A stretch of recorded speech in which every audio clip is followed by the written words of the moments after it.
Hi hello అందరికీ నమస్తే, welcome back to our channel. మనం వచ్చేసాం ఇప్పుడు రామప్ప టెంపుల్ మన వరంగల్లో చాలా అద్భుతమైన టెంపుల్కి వచ్చేసాము. మనం వచ్చేసి ఇప్పుడు రామప్ప టెంపుల్ లోపలికి వచ్చేసాము. ఎంట్రీ లోపల రాగానే ఫస్ట్ వచ్చేసి మనం నంది దర్శనం చేసుకుందాము. నంది దర్శనం మనం అనుకున్న కోరిక అనేది మన చెవులో వినిపిస్తే అది కోరిక తీరిపోతుందని అంటారు కదా.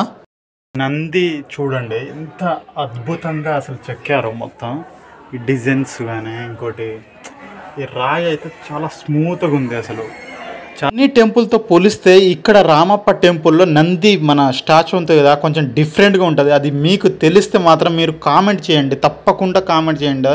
టెంపుల్ లోపల పైకి వెళ్ళగానే నాగిని పద్మిని అని ఒక శిల్పాలు ఉంటాయి కదా, అది చూస్తే అద్భుతం. ఇప్పుడు వచ్చేసి మనం టెంపుల్ లోపలికి వెళ్దాం. ఇది బయట ఇప్పుడు నేను అవుటింగ్ చూపించాను బయట. ఇప్పుడు నేను వచ్చేసి ఎర్లీ మార్నింగ్ వెళ్ళాను కాబట్టి సమయానికి చేరుకున్నాను. మనం అన్ని చూడడానికి కానీ సింపుల్గా, క్రౌడ్ కూడా పెద్దగా లేదు. అందుకనే నా దర్శనం కూడా చాలా సింపుల్గా అయిపోయింది. మంచి ఉదయాన్నే వెళ్ళిపోయాను. అర్చన దర్శనం చేపించడానికి లిస్ట్ కూడా ఇక చూడొచ్చు మీరు.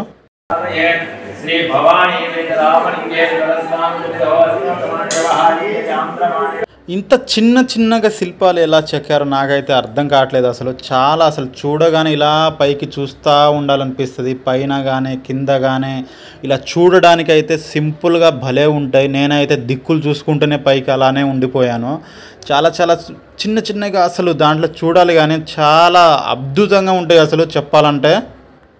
మన దర్శనం కూడా అయిపోయింది. శ్రీ రామలింగేశ్వర స్వామి టెంపుల్ ఇది, కానీ రామప్ప అని అంటారు. రామప్ప ఎందుకని అంటారంటే టెంపుల్ మొత్తం చెక్కడానికి 40 నుంచి 50 సంవత్సరాల వరకు పట్టింది.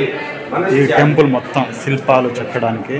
అతని పేరు రామప్ప, అందుకని ఈ టెంపుల్ పేరు కూడా రామప్ప అని అలా పిలవడం జరిగింది. మన దేశంలోనే మొట్టమొదటిగా మన శిల్పం చెక్కిన వాళ్ళ పేరు మీద ఉంది ఈ టెంపుల్. ఈ చిన్న స్టాచ్యూలు ఉన్నాయి కదా, దీంట్లో మన కృష్ణుడు అవతారాలు, రాముని అవతారాలు ప్రతి ఒక్కటి ఉంటాయి. దీంట్లో లక్ష్మీ నరసింహస్వామి అన్ని ప్రతి ఒక్క దేవుళ్ళకు సంబంధించిన చిన్న అన్నీ ఉంటాయి. ఈ టెంపుల్ ఇలా చెప్పుకుంటూ పోతే మొత్తం శిల్పాలతో చెక్కి ఉన్న టెంపుల్ ఇది రామప్ప టెంపుల్. మనం వచ్చేసి ఇప్పుడు ఇక్కడ నుంచి మనం ఇలా వచ్చాము. ఇక్కడ నుంచి దర్శనం చేసుకొని ఎలాంటి ఫీజు టికెట్ ఏమి ఉండదు.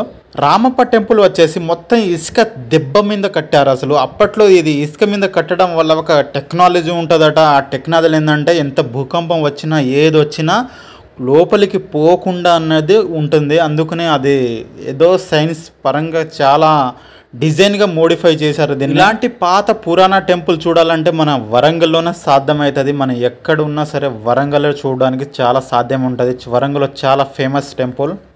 ఇంతటితో ఈ రామప్ప దర్శనం అయిపోయింది. మొత్తం రామప్ప నుంచి ఇప్పుడు నేను ఎగ్జిట్ అవుతున్నాను. ఇంకోటి మీరు గమనించాల్సిన విషయం ముఖ్యంగా ఇక్కడ ఎక్కువ బస్సులు ఆటోలు దొరకవు మన రామప్ప దగ్గర. ఇప్పుడు మనం వెళ్ళాలంటే వరంగల్ వెళ్ళాలి, లేకుంటే హన్మకొండ వెళ్ళాలంటే కొంచెం నడుచుకుంటూ మనం ముందుకు వెళ్ళాలి. అక్కడ ఒక టర్నింగ్ పాయింట్ ఉంటుంది, అక్కడ వెళ్ళి బస్సులు ఉంటాయి అన్నట్టు. ఆ బస్సులు అయితే ఆటోలు కూడా ఉంటాయి. వచ్చేటప్పుడు అయితే మనం వచ్చినాం కదా టెంపుల్కి, వచ్చేటప్పుడు అయితే ఇక్కడ వరకు బస్సు ఉంటుంది. అంటే ఒక్కొక్కసారి వస్తుంది బస్సు, కానీ ఇప్పుడు టైంకి దొరకట్లేదు కాబట్టి నేను ముందుకు నడుచుకుంటూ వెళ్తున్నాను.